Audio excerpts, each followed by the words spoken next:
Eu acho que é interessante ter um contexto de como os evangélicos vieram para o Brasil. Entrevista Thiago Rafael, take 1. Genebra é uma cidade muito importante no desenvolvimento da reforma protestante, especialmente quando João Calvino, então, aceita o convite de Guilherme de Farel de pastorear a cidade de Genebra. E é João Calvino, então, que envia alguns pregadores, alguns missionários para o Brasil, para Guanabara.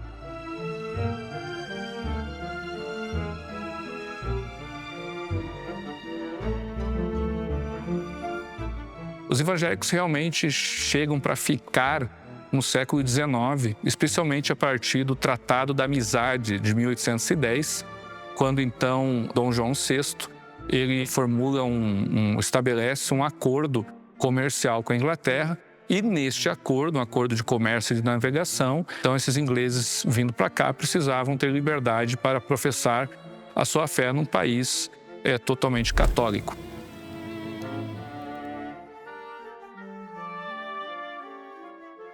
E aí, com a República Velha, existe então uma abertura total, instituído o Estado laico, e esses movimentos, então, eles aumentam até a famosa Rua Azusa.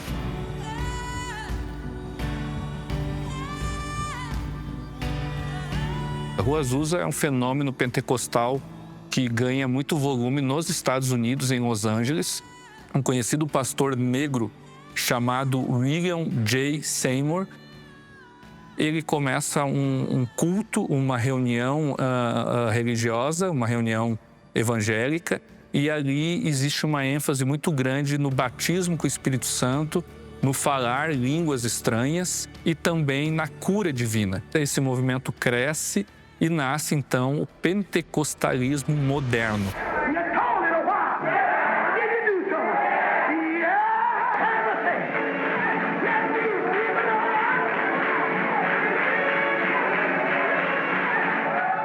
Por que isso é importante para o Brasil?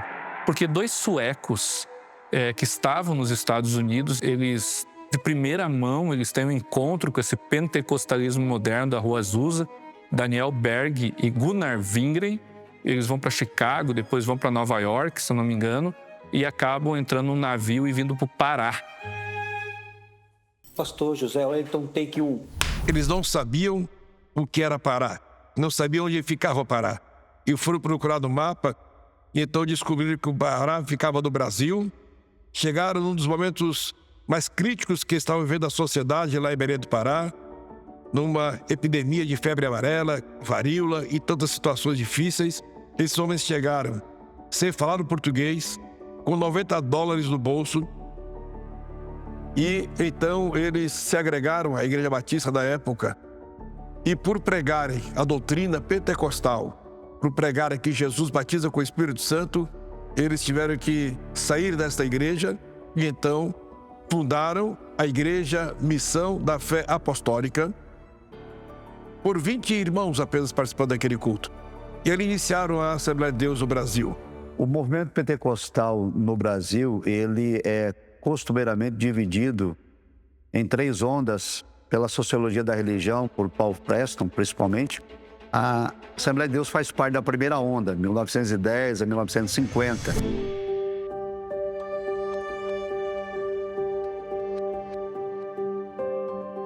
E a Assembleia de Deus vem com uma mensagem de pertencimento, porque as pessoas excluídas nesse período, ao vir para a Assembleia de Deus, elas são tratadas de irmãos.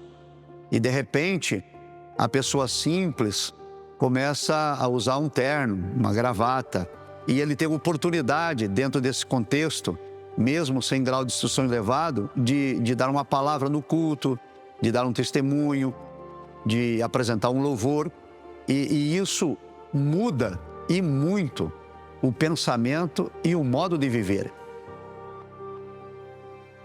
A segunda onda, ela começa precisamente em 1951, com a fundação da Igreja do Evangelho Quadrangular. Em 55 vai surgir a Igreja O Brasil para Cristo. Colocar a vossa mão direita em cima do peito. de preferência no coração. E dizei assim, olhando para cá: são eles, irmãos. O Senhor me chamou. Eu ouvi a sua voz. O Brasil, nesse período, se torna mais urbano, há um processo de industrialização e essas igrejas vêm para os centros urbanos e trazem no seu escopo a difusão do Evangelho por meio da cura divina, por meio da libertação e com o uso da radiodifusão, principalmente para as emissoras de rádio. Então essa é a principal diferença. É uma continuidade, um complemento da primeira fase.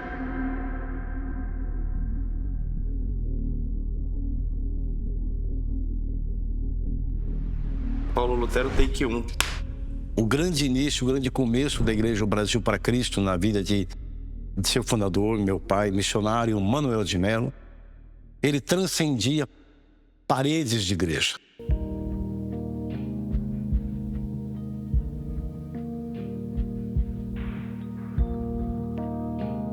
Esse homem explode no meio evangélico, era membro oriundo das Assembleias de Deus, que já não comportava mais um jovem, que reunia esse tipo de multidão, que quebrando paradigmas, quebrando modelos e tabus de uma igreja evangélica muito engessada na época, né? Cultos com programa, cultos, a música de tal hora a tal hora, de tal hora a oração, de tal hora a mensagem ou sermão ou prédica. Por exemplo, jamais um evangélico naquela época, se pudesse, não podia nem passar, talvez, uma calçada de um cinema. Ele aluga cinemas para culto. Jamais um evangélico dizer que tinha um time de futebol de preferência, muito mais assistir um jogo. Meu pai disse: ah, é? Então vamos fazer culto em estádio de futebol.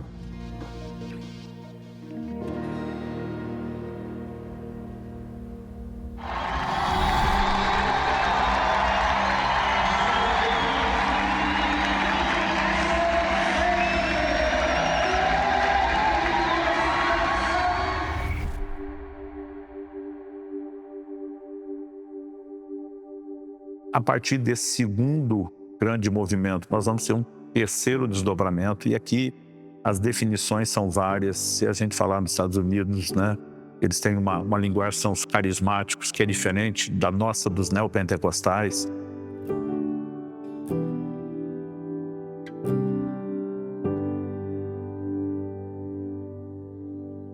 Brasil paralelo, Senhor Jesus, nos ajuda. Nos ajuda, Senhor. Brasil Evangélico, deputado Crivella, take 1. R.R. Soares, Bispo Macedo e outros são, eu diria, precursores do neopentecostalismo do Brasil. Eu sou engenheiro civil e ajudei a eles a fazermos com que a igreja chegasse ao povo. Não naqueles templos suntuosos em que pessoas comuns não se sentiam bem trajadas para entrar. Nós procurávamos alugar salões, lojas, adaptá-las para o culto em frente a cada estação de trem, em frente a cada estação de ônibus das grandes cidades. E isso foi um marco no Evangelho. E aí, realmente, eu acho que é onde começa a mudar a visão de que nem tudo é uma mudança só eterna. Nós podemos viver intervenções de Deus aqui e agora, seja na saúde, seja nas finanças. Hoje em dia existe um rótulo para falar dos neopentecostais, que é a teologia da prosperidade. A teologia da prosperidade é um movimento teológico que promete bem-estar financeiro, bem-estar físico e até psicológico a partir da fé.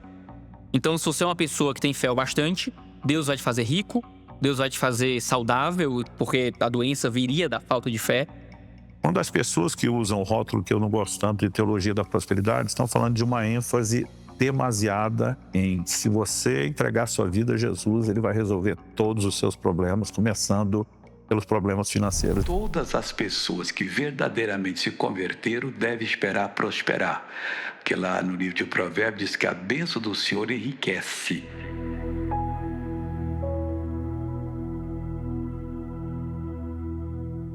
É evidente no Evangelho que Cristo não pregou visando que o homem tivesse lucro material. Siga-me, você vai ter um apartamento, você vai ter uma vida melhor, um conjunto de ganhos com isso. Pelo contrário, ele diz que se alguém quiser me seguir, negue-se a si mesmo, tome a sua cruz e siga-me.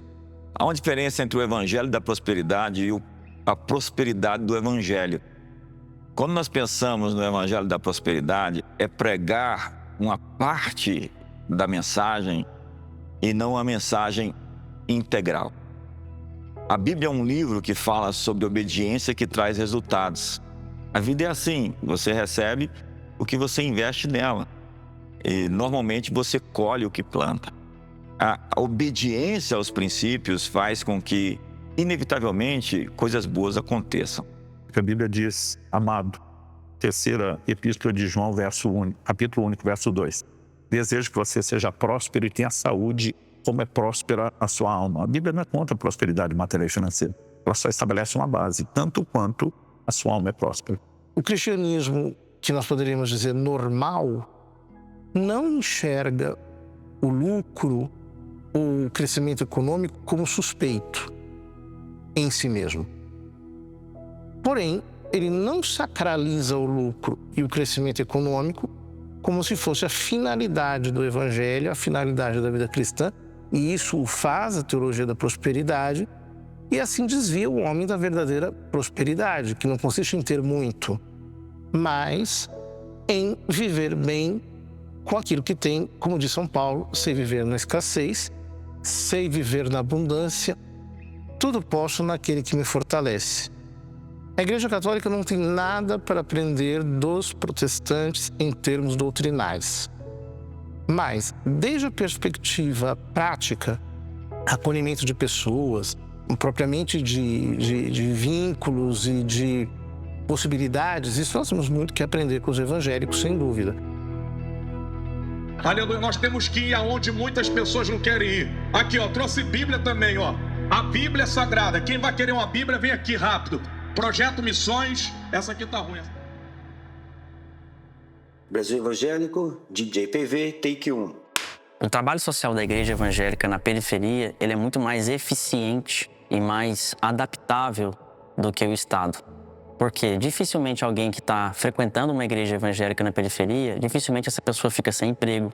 Se ela sofre uma violência doméstica, ela é muito bem acolhida. Os filhos dela são acolhidos e são inseridos na dinâmica da igreja, seja no louvor da igreja, seja nos trabalhos de dança, de teatro. Eu, por exemplo, vim de uma família simples, de um bairro de Goiânia.